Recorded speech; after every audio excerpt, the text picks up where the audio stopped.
Changes at the post office leads our consumer news today. Postmaster General Louis DeJoy announcing his resignation after 5 years of controversial leadership. His 10-year modernization plan drew criticism from both parties over slower delivery times.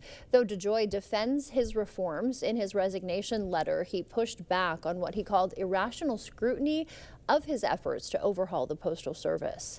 More federal workers got their pink slips last night. President Trump's push to shrink government already closing museums and national parks across the country.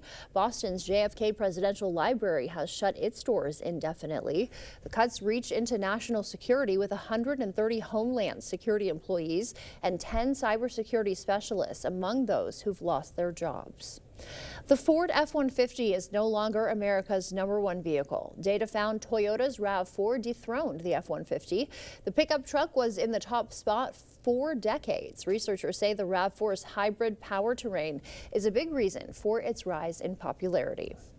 President Trump says companies are preparing for another round of tariffs. U.S. businesses are the ones that pay the pseudo taxes on the imports, so tariffs can impact their supply chains and costs, as well as the prices they charge us consumers. Amy Kiley has more on Trump's latest tariff announcement.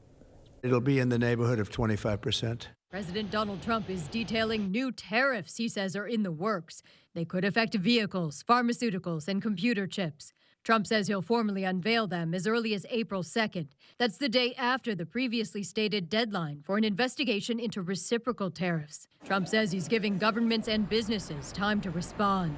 I've been contacted by some of the biggest companies in the world, and because of what we're doing economically and through tariffs and taxes and incentives, they want to come back into the United States. That leeway comes as some American businesses appear to be struggling with Trump's rapid-fire trade changes. The National Association of Home Builders reports its confidence index is the lowest it's been in 5 months. The industry is dealing with new steel and aluminum tariffs.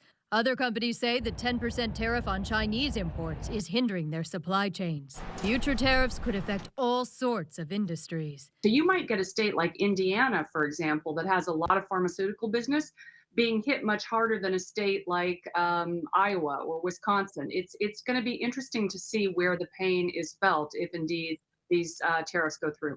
Businesses around the world also are dealing with the onslaught of change. Every day there's a different tariff and a different plan. It remains to be seen what happens.